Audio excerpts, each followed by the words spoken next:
To another episode of Rock Boys Football. Dan Lanning, the Oregon Ducks, hosting one of, if not the most impressive official visit weekend I have seen in a very long time on the high school recruiting trail. Oregon's going to be hosting 6 different 5-star prospects on campus in Eugene. If you kind of think about that really quick, that is almost 20% of the 5-star prospects going to be on campus in Eugene this weekend. And this kind of goes to answer a question I get a lot in the comment section, and that is, why are you so high on Dan Lanning when he hasn't even made a college football appearance with this Oregon Ducks program? And I point to these kind of weekends and say, this is why.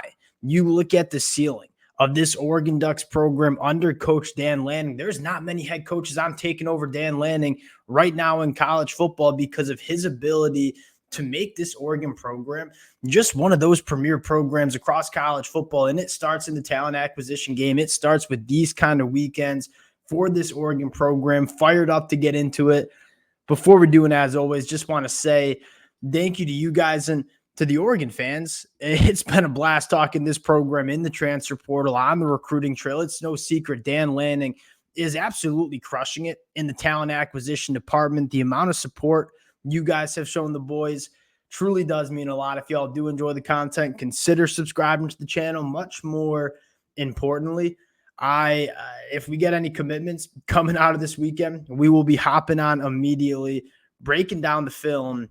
And without further ado, let's get into this one. And to kind of just highlight what's going on here, I mean, you're looking at a 5-star wide receiver from Texas, 5-star wide receiver from Florida, the number 1 linebacker in the country from Texas, the number 1 safety in the country from Ohio, the number 1 cornerback in the country from the state of Florida. It doesn't matter where these kids are. Dan Lanning, this Oregon program, they have the ability to get into every single recruitment they want to across the country.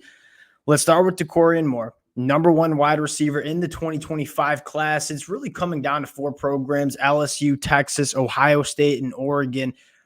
And I've always said it, Oregon never makes a ton of noise until the commitments start happening. And I just kind of see Dan Lanning in this kind of recruitment lurking in the background and then pouncing when he gets his opportunity. And he's going to have that opportunity this weekend with Decorian Moore. You get into Decorian Moore, we don't have to talk a ton about him. There's a reason that he's a top 5 national prospect in the country, the number 1 wide receiver. And take a look at what he did his junior year: over 1,500 yards, 18 touchdowns, runs a 10.4 in the 100-meter dash. There's not many boxes that Decorian Moore does not check. And what intrigues me the most about Decorian Moore is it is just so easy to get this kid involved in this Oregon offense because he can win vertically down the field with the 10.4 speed. He's phenomenal at the catch point, even though he doesn't have the biggest frame at 6 foot, 180 pounds. Phenomenal at the catch point. He can create separation exceptionally well. A lot of people like to talk about track times with wide receivers. Yeah, certainly having that straight line speed, it helps. But you look at a guy in Tez Johnson, who no doubt is fast in a straight line, but what makes a guy like Tez Johnson so good for this Oregon Ducks program? It's his ability to create separation, get in and out of his routes exceptionally well, and then operate after the catch. Decorian Moore, he can do all of that. He has that bigger frame. He's a guy that can separate. He's a guy that can operate after the catch. It is just a wide receiver that checks all of those boxes. And you look at Oregon wide receivers the last couple of years: Troy Franklin, Evan Stewart coming in, Tez Johnson. This is suddenly becoming a program that can kind of be a destination spot for some of these top wide receivers. Decorian Moore is certainly one of those guys. And then let's talk about a commitment that Oregon already has, but a guy that we kind of knew when we talk about Oregon. This is one that you want to need to hold on to until he signs his papers, right? He's a 5-star wide receiver in the state of Florida, in Dallas Wilson, and the Florida Gators, Florida State, the Miami Hurricanes. I mean, those in-state schools are not going to let Dallas Wilson out of the state without a fight. And I think the fact that Dallas Wilson getting back to Eugene after taking all of his official visits during this month, that's absolutely massive in terms of Oregon keeping Dallas Wilson in this 2025 cycle. You look at Dallas Wilson, kind of a different flavor than a guy like Decorian Moore. Dallas Wilson is that big, physically imposing wide receiver that works on the boundary. He's 6'3", he's 200 pounds, he has 10-inch hands.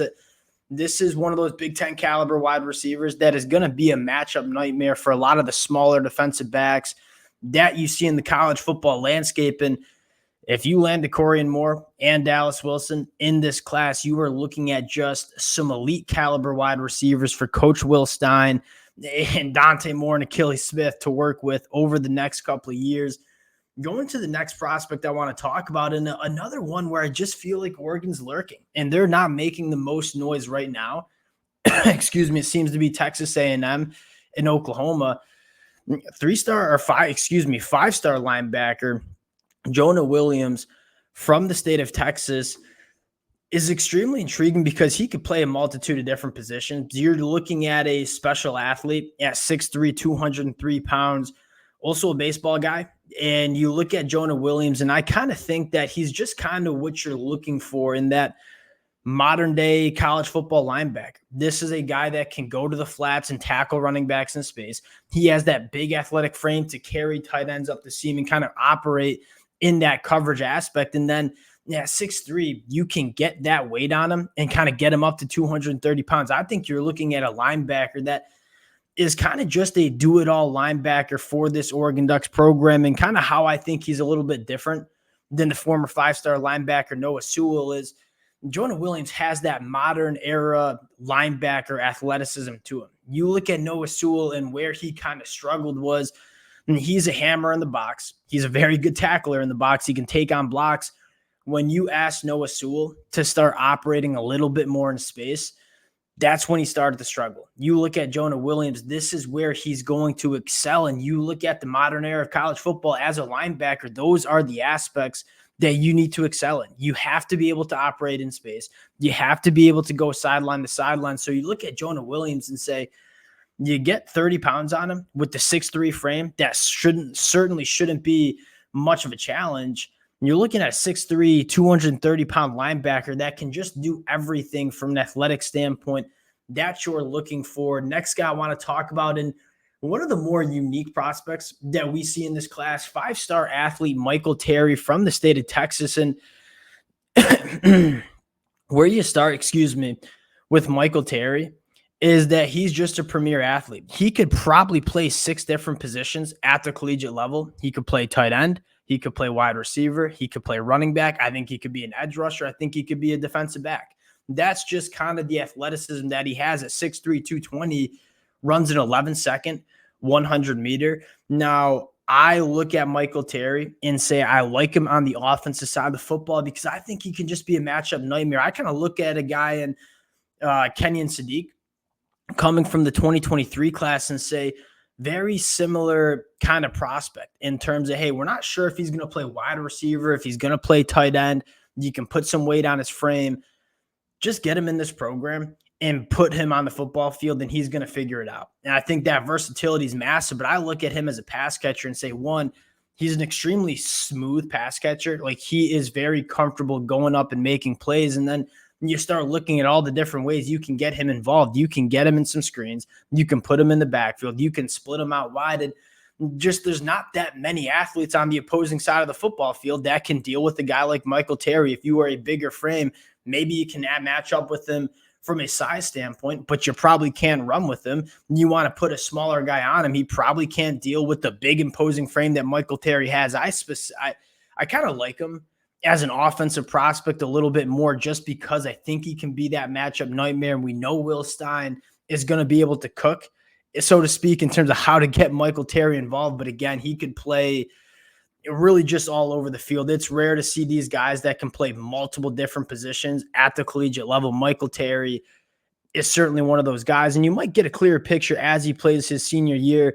Next five-star, we got to talk about Trey McNutt from the state of Ohio. I think this is certainly you're battling Ohio State for. And Ohio State, you take a look at what they have. They kind of filled up their secondary class so far. And you look at Trey McNutt, 10.8 in the 100-meter dash, plays both sides of the football, can do so many things that you want a safety to look. And you're kind of getting a feel for what Oregon is valuing on the recruiting trail.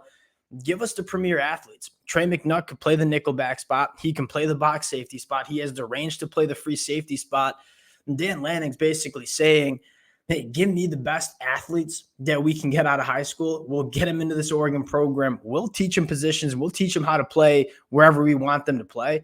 But give us the best athletes. Trey McNutt, one of the best athletes in this 2025 class. And the last guy we got to talk about, and another just freak show athlete, DJ Pickett, plays 4 sports: football, baseball, track and field, basketball. Now, he could play safety or cornerback at the next level. Quite frankly, he could probably be a damn good wide receiver too, but I think a lot of programs see him as a defensive back. And you look at DJ Pickett and say, massive, massive length. I mean, this is a guy with 6'4", 180 pounds, extremely long arms, could play that boundary cornerback spot where he's putting hands on wide receivers, running with wide receivers vertically down the field. But you kind of like him at that safety spot because you start looking at the profile and say just a big, physically imposing frame in the back end that runs a 10.6 in the 100-meter dash. You start thinking about how much ground DJ Pickett can cover in the back end. You play him as that single high safety, he can get to the boundaries extremely quickly. Another kind of chess piece in this Oregon defense. And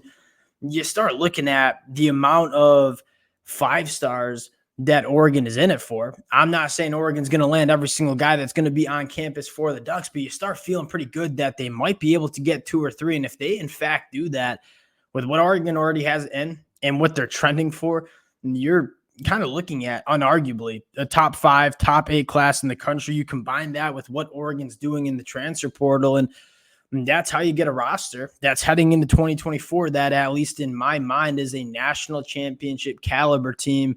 Really exciting weekend in Oregon. Dan Lanning, his work cut out for him, but a lot of opportunities to build a very strong class in 2025. We'll cut it there. Appreciate you guys rocking with it. If y'all do enjoy the content, consider subscribing to the channel. Appreciate you guys, and we'll talk to y'all later.